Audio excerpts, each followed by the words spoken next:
Hello dear aspirants, welcome to focus UPSC by SPM.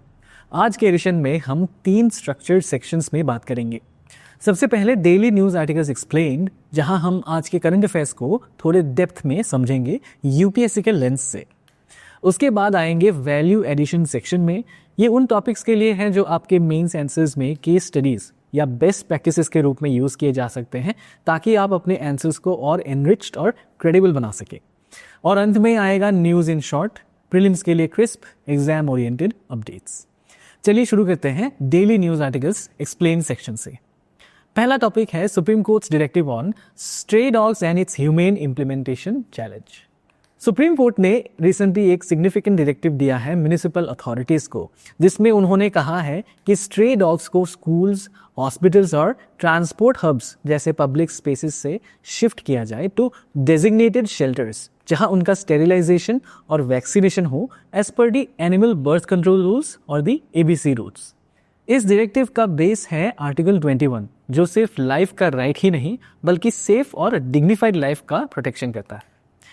Court ने clearly बोला कि administrative negligence की वजह से डॉग बाइट केसेस बढ़ रहे हैं और ये इन एसेंस लोगों के जीवन के हक के खिलाफ है या फिर उनका right to a dignified life. लेकिन सुप्रीम कोर्ट ने यह भी क्लैरिफाई किया है कि कोई भी एक्शन ह्यूमेन होना चाहिए, मतलब डॉग्स को हटाते वक्त अननेसेसरी पेन या सफरिंग नहीं होना चाहिए। साथ ही एनिमल वेलफेयर ग्रुप्स और एनजीओज का इन्वॉल्वमेंट प्रोसेस में वेलकम किया गया है। अब अगर हम कॉन्स्टिट्यूशनल फ्रेमवर्क देखें तो article 51A sub clause G हर सिटीजन को कंपैशन दिखाने की ड्यूटी देता है टुवर्ड्स ऑल लिविंग क्रीचर्स। वहीं आर्टिकल 48A एनवायरनमेंट और वाइल्ड लाइफ के प्रोटेक्शन की बात करता है। इसके अलावा prevention of cruelty to animals act 1960 और एनिमल बर्थ कंट्रोल रूल्स 2023 भी ह्यूमन ट्रीटमेंट और लीगल प्रोसीजर्स को मैंडेट करते हैं। कंपैशन और ह्यूमेन पर्सपेक्टिव्स इन्वॉल्व होने की वजह से इस केस का एक एथिकल एंगल भी बनता है। ये क्लियरली एक कॉन्फ्लिक्ट ऑफ वैल्यूज का केस है, as in public safety versus compassion for animals.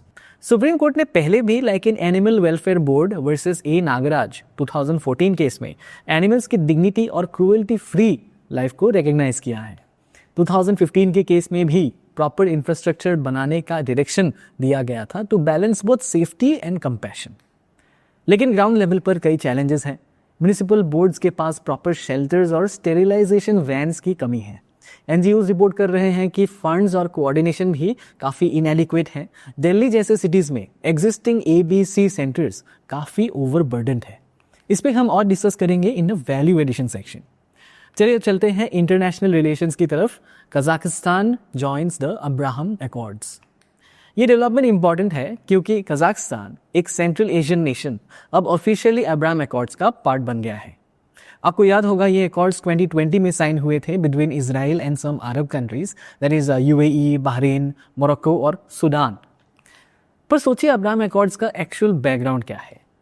इसका कॉन्टेक्स्ट डीपली रूटेड है इजराइल पैलेस्टाइन कॉन्फ्लिक्ट में, जहां लैंड और रिलीजियस आइडेंटिटी का डेकेड्स लॉन्ग टसल चल रहा है। 1947 में यूएन ने प्रपोज किया था द पैलेस्टाइन का डिवीजन, एक ज्यूइश स्टेट इजराइल और अरब स्टेट पैलेस्टीन और Jerusalem under the UN control. Israel ने इसे एक्सेप्ट किया पर अरब्स ने इसे रिजेक्ट कर दिया। इसके बाद 1948 में इजराइल बना और उसके बाद मल्टीपल अरब इजराइल वॉर्स हुए। इजराइल का एक्सपांशन और पैलेस्टीन को सॉवरेन स्टेट का स्टेटस ना देना कॉन्फ्लिक्ट का कोर इशू बना रहा है। इसी बीच अब्राहम एकॉर्ड्स एक मेजर डिप्लोमेटिक ब्रेक थ्रू के रूप में आए to normalize ties between Israel and Muslim countries. Abraham नाम सिंबॉलिक है क्योंकि अब्राहम तीनों रिलीजन्स के कॉमन पेट्रियार्क माने जाते हैं। कजाकिस्तान के इंक्लूजन से सेंट्रल एशिया का पहला कंट्री इस प्रोसेस का पार्ट बना। Announcements US president Donald Trump ने किया। मीडिया रिपोर्ट्स सजेस्ट करते हैं कि सऊदी अरेबिया भी कोवर्टली इंटरेस्टेड हो सकता है इन एकॉर्ड्स में शामिल होने के लिए। अब समझते हैं कि इंडिया के लिए इसका क्या इम्प्लीकेशन है। वेस्ट एशिया के शिफ्टिंग डायनामिक्स ने इंडिया को एक स्ट्रेटेजिक बैलेंसिंग एक्ट का अपॉर्चुनिटी दिया है। एक तरफ इजराइल के साथ स्ट्रॉन्ग टेक और डिफेंस टाइज है और दूसरी तरफ अरब नेशंस के साथ एनर्जी और diaspora links. I2U2 grouping, that is Israel, India, UAE और यूएस भी इस डिप्लोमेसी का आउटकम है। कजाकिस्तान का इंक्लूजन इंडिया की सेंट्रल एशियन आउटरीच को और बूस्ट करेगा।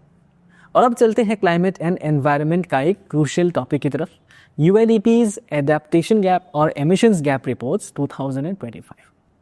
यूएनईपी जो कि यूएन की एनवायरनमेंट बॉडी है, इसने 2 रिपोर्ट्स रिलीज की हैं। पहली है एडेप्टेशन गैप रिपोर्ट 2025, जिसका थीम है running on empty. Developing countries को 2035 तक 310 से लेकर $365 बिलियन पर ईयर की ज़रूरत होगी एडेप्टेशन के लिए, लेकिन करंटली जो एडेप्टेशन फाइनेंसेस मिल रहे हैं वो सिर्फ $26 बिलियन है। मतलब फाइनेंस गैप अभी अराउंड 284 to 339 बिलियन का है, विच इज़ मैसिव। ये भी क्लियर हो गया है कि ग्लासगो क्लाइमेट पैक्ट के टारगेट्स, जिसमें 2019 के फाइनेंस लेवल्स को डबल करने की बात थी, वो भी लाइकली मिस हो रहे हैं। दूसरी रिपोर्ट है एमिशंस गैप रिपोर्ट। इसका थीम है ऑफ टारगेट। ये बताती है कि अगर कंट्रीज अपने करंट एनडीसीज भी फुल्ली इंप्लीमेंट कर लें, तब भी टेम्परेचर राइज 2.3 से लेकर 2.5 डिग्रीज तक हो सकता है, which is well above the Paris agreement targets of 1.5 to 2 degrees. इन दोनों रिपोर्ट्स का मैसेज क्लियर है, एडाप्टेशन और मिटिगेशन दोनों में ग्लोबल कम्युनिटीज़ की परफॉर्मेंस अभी भी फार बिहाइंड है।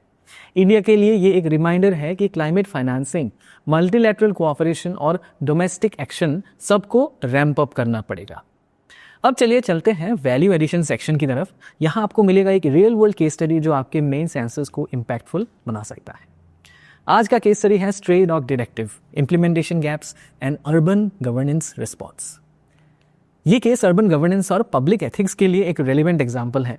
सुप्रीम कोर्ट का डायरेक्टिव के अंदर स्ट्रे डॉग्स को स्कूल्स, हॉस्पिटल्स और ट्रांसपोर्ट हब्स जैसे पब्लिक स्पेसेस से रिमूव करने के लिए कहा गया है और उन्हें शेल्टर्स में शिफ्ट करने को बोला गया है, ताकि उनका स्टेरिलाइजेशन और वैक्सीनेशन इंश्योर किया जा सके। लेकिन ग्राउंड लेवल पर इम्प्लीमेंटेशन में बहुत सारे चैलेंजेस हैं। दिल्ली जैसे मेट्रोपॉलिटन सिटीज़ में एबीसी सेंटर्स की कैपेसिटी बहुत ही लिमिटेड है, सिर्फ 800 to 200 डॉग्स पर सेंटर। एनजीओज ने रिपोर्ट किया है कि एमसीडी से उन्हें स्टेरिलाइजेशन, फीडिंग और मेडिकल केयर के लिए एडिक्वेट फाइनेंशियल सपोर्ट नहीं मिल रहा।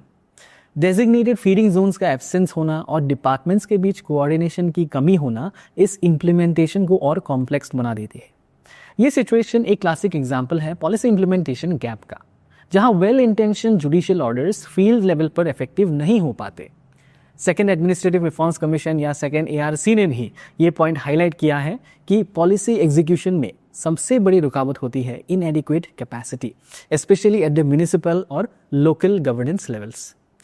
ट्रेन्ड ह्यूमन रिसोर्स, इंफ्रास्ट्रक्चर और कोऑर्डिनेशन की कमी की वजह से ही पॉलिसी सिर्फ पेपर पर ही रह जाती है। अगर कैपेसिटी और इंस्टीट्यूशनल सपोर्ट स्ट्रॉन्ग नहीं होगा तो ना पब्लिक सेफ्टी इंश्योर हो पाएगी, ना ही एनिमल वेलफेयर। इस डायरेक्टिव को आप जीएस पेपर 2 गवर्नेंस में अर्बन इम्प्लीमेंटेशन चैलेंजेस के एग्जाम्पल के रूप में लिख सकते हैं, और जीएस पेपर 4 एथिक्स में कंपैशन वर्सेस एफिशिएंसी के डिलेमा के कॉन्टेक्स्ट में जरूर कोट कर सकते हैं। और अब चलते हैं फाइनल सेक्शन की तरफ आज का, that is news in short. सबसे पहले अमूल ने एक ग्लोबल अचीवमेंट सिक्योर किया है। इंटरनेशनल कोऑपरेटिव अलायंस कॉन्फ्रेंस 2025 दोहा में अमूल को वर्ल्ड का टॉप कोऑपरेटिव ऑर्गेनाइजेशन डिक्लेयर किया गया है। This is in terms of turnover relative to GDP per capita. साथ ही इफ्को ने भी सेकंड रैंक हासिल किया है। ये स्पेशली इंपॉर्टेंट है क्योंकि 2025 को international year of cooperatives declare किया गया है by the United Nations. Science and tech की तरफ देखें तो एक नए स्टडी ने प्रपोज किया है black holes morsels, micro black holes जो हाई एनर्जी गैमा और हॉकिंग रेडिएशन एमिट कर सकते हैं। ये स्टडी क्वांटम ग्रेविटी के एक इल्यूसिव कॉन्सेप्ट को एक्सपेरिमेंटली टेस्ट करने में हेल्प कर सकती है। यहाँ पे ऑब्जर्वेशंस जैसे जो HESS, HAWC, LHAASO और फर्मी टेलीस्कोप अब डेटा एनालाइज कर रहे हैं इन पॉसिबल सिग्नेचर्स के लिए। और अंत में रीसस मकैक को फिर शेड्यूल 2 प्रोटेक्शन मिल गया है under wildlife protection act. ये मूव हंटिंग, ट्रेड और कॉन्फ्लिक्ट को कंट्रोल करेगा और स्पीसीज के इकोलॉजिकल रोल को प्रोटेक्ट करेगा, particularly as seed dispersers in the forest ecosystem. तो डियर एस्पिरेंट्स, ये थे आज के इंपॉर्टेंट करंट अफेयर्स। मिलते हैं कल एक नए एपिसोड में। Till then this is focus UPSC by SPM signing off. जय हिंद।